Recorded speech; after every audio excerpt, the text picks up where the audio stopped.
Hello दोस्तों, स्वागत है आप सभी का आपके अपने यूट्यूब चैनल एजुकेटेड भारत में। दोस्तों आज हम पॉलिटी का इंपॉर्टेंट टॉपिक देखने वाले हैं जो है भारतीय संविधान की अनुसूचियां। देखिए शेड्यूल ऑफ इंडियन कॉन्स्टिट्यूशन, इससे रिलेटेड टॉप एमसीक्यूज आज की वीडियो में हम देखेंगे। देखिए मोस्ट इंपॉर्टेंट ये सारे एमसीक्यूज क्यों हैं, क्योंकि ये प्रीवियस ईयर पेपर पर आधारित हैं जो बार बार एग्जाम में पूछे गए हैं। पहले उन्हीं प्रश्नों का ये कलेक्शन है। यहाँ पर हम टॉप 35 एमसीक्यूज देखने वाले हैं, तो प्लीज वीडियो को एंड तक जरूर देखिएगा। वीडियो पसंद आए तो लाइक एंड शेयर जरूर कीजिएगा।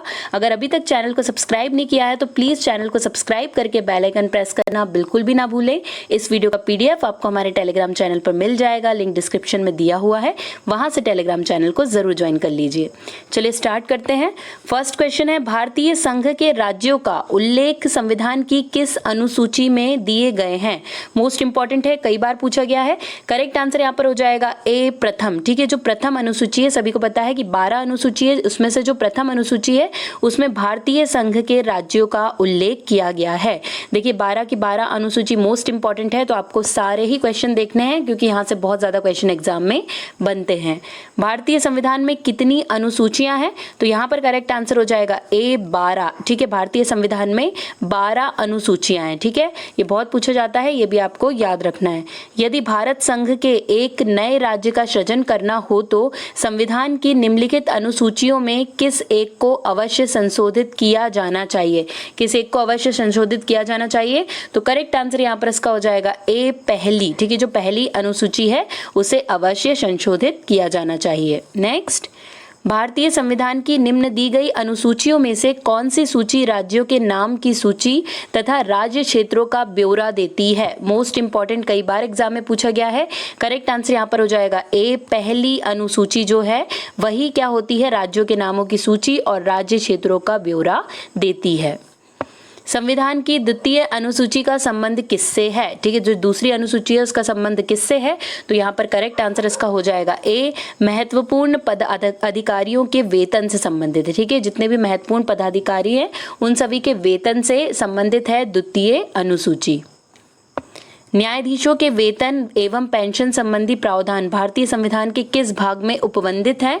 तो यहाँ पर करेक्ट आंसर हो जाएगा सी द्वितीय अनुसूची में। ठीक है, न्यायाधीशों के वेतन पेंशन संबंधी प्रावधान, अगर ऐसा पूछा गया क्वेश्चन तो इसका करेक्ट आंसर भी क्या हो जाएगा? द्वितीय अनुसूची में ही ये सब प्रावधान किया गया है। भारत के संविधान की किस अनुसूची में विभिन्न संवैधानिक पदाधिकारियों द्वारा ली जाने वाली शपथ का प्रारूप दिया गया है? तो करेक्ट आंसर यहाँ पर हो जाएगा डी तीसरी अनुसूची में। ठीक है, किससे संबंधित है तीसरी अनुसूची? तो जितने भी पदाधिकारी हैं उन सभी के शपथ का प्रारूप जो है वो तीसरी अनुसूची में दिया गया है। मोस्ट इंपॉर्टेंट है, याद रखना है आपको। भारत के संविधान की कौन सी अनुसूची राज्यसभा में सीटों के बंटवारे का निर्धारण करती है? तो करेक्ट आंसर हो जाएगा बी चौथी अनुसूची है, ये राज्यसभा में सीटों के बंटवारे का निर्धारण करती है। निम्नलिखित में से कौन सा कथन संविधान के चतुर्थ अनुसूची को सही वर्णित करता है? देखिए इस तरीके से भी क्वेश्चन पूछा गया है, तो करेक्ट आंसर हो जाएगा सी, ये राज्यों के परिषद में सीटों का बंटवारा करता है। मोस्ट इंपॉर्टेंट है, देखिए बहुत बार पूछी जाती है चौथी अनुसूची। जो 12 की 12 अनुसूची है वो पूरी की पूरी इंपॉर्टेंट है क्योंकि किसी ना किसी रूप में एग्जाम में यहाँ से क्वेश्चन बन ही जाता है। अनुसूचित क्षेत्रों की घोषणा भारत के संविधान की किस अनुसूची के अंतर्गत की जाती है? तो करेक्ट आंसर हो जाएगा सी अनुसूची 5। ठीक है, जो 5वीं अनुसूची है उसके अंतर्गत अनुसूचित क्षेत्रों की घोषणा से संबंधित है, वो उसमें प्रावधान किए गए हैं। भारत के संविधान की किस अनुसूची में विभिन्न राज्यों में अनुसूचित क्षेत्रों के प्रशासन और नियंत्रण के लिए विशेष उपबंध है? तो करेक्ट आंसर यहाँ पर क्या हो जाएगा? इसका करेक्ट आंसर है बी, जो 5वीं अनुसूची है उसी में भारत के जो विभिन्न राज्य हैं उसमें अनुसूचित क्षेत्रों के प्रशासन एवं नियंत्रण के लिए विशेष उपबंध किया गया है। भारत के संविधान में 5वीं अनुसूची और 6वीं अनुसूची के उपबंध निम्नलिखित में से किस लिए किए गए हैं? तो यहाँ पर इसका करेक्ट आंसर होगा ए अनुसूचित जनजातियों के हितों के संरक्षण के लिए किए गए हैं। 5वीं और 6ठी अनुसूची में जो उपबंध दिए गए हैं वो। निम्नलिखित में से किस अनुसूची में असम, मेघालय, त्रिपुरा और मिजोरम के 4 पूर्वोत्तर राज्यों में जनजातीय क्षेत्रों के प्रशासन का विशेष प्रावधान है? तो करेक्ट आंसर यहाँ पर हो जाएगा डी 6वीं अनुसूची में। आपको याद रखना है कौन सी? जो 6वीं अनुसूची है उसमें असम, मेघालय, त्रिपुरा और मिजोरम, इसके जो ये पूर्वोत्तर राज्य है इसमें जनजातीय क्षेत्रों के प्रशासन का विशेष प्रावधान किया गया है। भारतीय संविधान की 6ठी अनुसूची उन आदिवासी क्षेत्रों के संबंध में विशेष प्रशासकीय प्रावधान करती है जो है, तो यहाँ पर देखिए इस तरीके से स्टेट के नाम पूछ लिए जाते हैं। करेक्ट आंसर हो जाएगा ए, असम, मेघालय, त्रिपुरा, मिजोरम। इसको एटीएम स्क्वायर के नाम से भी जाना जाता है कि मतलब ए से असम, टी से त्रिपुरा और एम 2 बार मतलब कि मेघालय और मिजोरम, तो एटीएम स्क्वायर से भी आप इसको याद रख सकते हैं। नेक्स्ट, निम्नलिखित में से कौन सा राज्य भारतीय संविधान की 6ठी अनुसूची में शामिल है? तो करेक्ट आंसर यहाँ पर हो जाएगा सी, मिजोरम शामिल है। ठीक है, ऐसे पूर्वोत्तर राज्य दे दिए जाते हैं तो हमको पता है कि कौन से शामिल है, तो एटीएम स्क्वायर लिख लीजिए, तो इसमें क्या आता है मिजोरम, तो आपको पता होना चाहिए। करेक्ट आंसर क्या हो जाएगा? सी, मिजोरम। भारतीय संविधान की 6ठी अनुसूची निम्नलिखित में से किस राज्य के आदिवासी क्षेत्रों पर लागू नहीं होती? तो करेक्ट आंसर यहाँ पर क्या हो जाएगा इसका? करेक्ट आंसर है डी, मणिपुर के आदिवासी क्षेत्रों में लागू नहीं होती, जबकि त्रिपुरा, मेघालय, असम यहाँ पर लागू होती है। 6ठी अनुसूची के उपबंध निम्नलिखित में से किस राज्य में लागू नहीं होंगे? देखिए कितनी तरीके से यही क्वेश्चन पूछा गया है। करेक्ट आंसर यहाँ पर हो जाएगा डी, गोवा में लागू नहीं होंगे 6ठी अनुसूची के उपबंध, क्योंकि इसमें सिर्फ 4 स्टेट को रखा गया है जो एटीएम स्क्वायर से हम याद कर लेते हैं, बस वो 4 है जिनमें गोवा नहीं आता है। नेक्स्ट, संविधान की 6ठी अनुसूची के अधीन स्वशासी जिला परिषद पूर्वोत्तर भारत के निम्नलिखित में से किस एक राज्य में प्रवृत्त नहीं है? तो यहाँ पर करेक्ट आंसर होगा सी, नागालैंड। देखिए जो 4 स्टेट के नाम है वो आपको बहुत अच्छे से याद रखने हैं, क्योंकि आप देख रहे हैं कितने तरीके से यहाँ पर क्वेश्चन पूछे गए हैं। ये बार बार रिपीटेड क्वेश्चन है, इसलिए आपको याद रखने हैं। सरकार द्वारा शुल्क एवं कर लगाने का अधिकार संविधान की किस अनुसूची में उल्लेखित है? तो सही आंसर होगा बी, 7वीं अनुसूची में। ठीक है, जो भारतीय संविधान की 7वीं अनुसूची है उसमें सरकार द्वारा शुल्क एवं कर लगाने का अधिकार या टैक्स लगाने का अधिकार दिया गया है। विधायी शक्तियों का केंद्र तथा राज्यों के मध्य वितरण संविधान की निम्न अनुसूचियों में से किस एक में है? तो करेक्ट आंसर होगा बी, 7वीं अनुसूची में। ठीक है, किसमें है, किस एक में है? तो 7वीं अनुसूची में है। भारतीय संविधान की 7वीं अनुसूची में निम्नलिखित में से कौन सा संबंधित है? तो करेक्ट आंसर हो जाएगा बी, प्रांतीय, संघीय, उभयनिष्ठ या अपशिष्ट सूची के विषय में। ठीक है, बताती है कौन सी? 7वीं अनुसूची। ठीक है, तो आपको याद रखना है क्योंकि मोस्ट इंपॉर्टेंट है। इसे हम संघ सूची, ठीक है, संघ सूची, राज्य सूची और समवर्ती सूची के नाम से भी जानते हैं। तो इसका वर्णन किस में दिया गया है? ये दिया गया है 7वीं अनुसूची में। भारत के संविधान की 8वीं अनुसूची के अनुसार कितनी भाषाओं को अनुसूचित भाषा कहा जाता है? तो यहाँ पर करेक्ट आंसर क्या हो जाएगा इसका? करेक्ट आंसर है सी, 22। ठीक है, 22 भाषाओं को हम अनुसूचित भाषा कह सकते हैं। नेक्स्ट, भारतीय संविधान की 8वीं अनुसूची में कितनी भाषाएं हैं? करेक्ट आंसर यहाँ पर हो जाएगा डी, 22 भाषाएं। ठीक है, बहुत ज़्यादा पूछा जाता है कि जो 8वां शेड्यूल है हमारा, 8वीं अनुसूची, उसमें कितनी भाषाओं का उल्लेख है? तो 22 भाषाओं का उल्लेख उसमें किया गया है।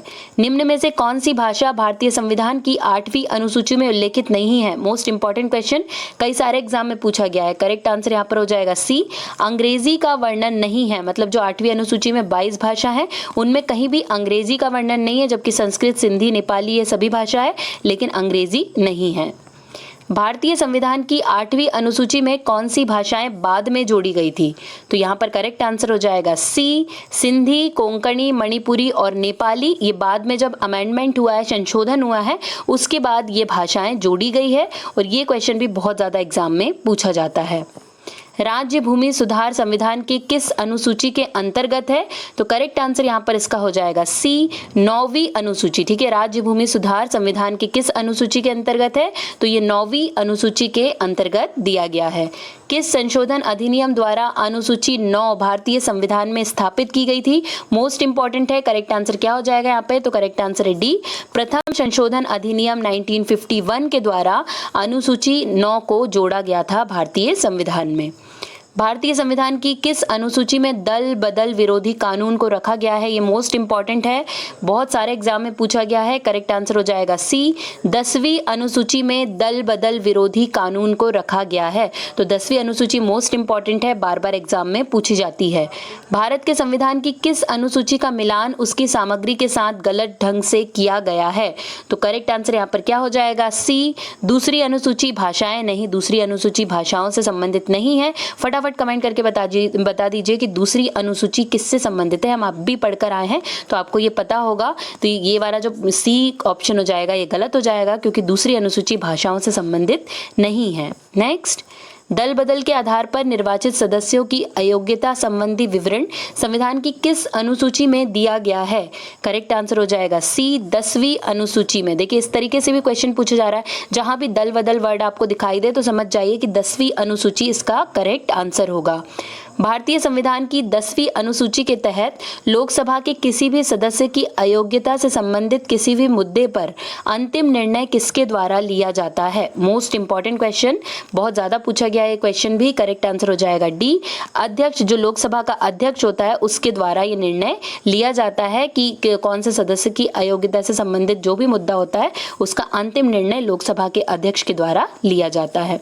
73वें संवैधानिक संशोधन अधिनियम के द्वारा भारतीय संविधान में कौन सी अनुसूची जोड़ी गई थी?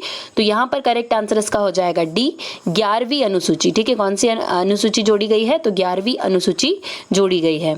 भारतीय संविधान की 11वीं अनुसूची संबंधित है तो करेक्ट आंसर होगा ए, पंचायती राज से। बहुत पूछा जाता है कि 11वीं अनुसूची किससे संबंधित है, तो ये संबंधित है पंचायती राज से।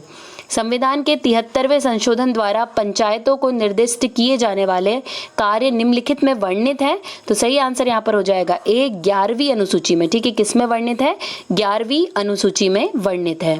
अब बारी है लास्ट क्वेश्चन की। 74वें संविधान संशोधन अधिनियम के द्वारा भारतीय संविधान में कौन सी अनुसूची शामिल की गई थी? तो करेक्ट आंसर क्या हो जाएगा इसका? करेक्ट आंसर हो जाएगा इसका डी, 12वीं अनुसूची। ठीक है, 11वीं में पंचायती राज है और 12वीं में नगर निकाय या नगर पालिका से संबंधित है ये, और 74वें संविधान संशोधन के द्वारा इस अनुसूची को शामिल किया गया है।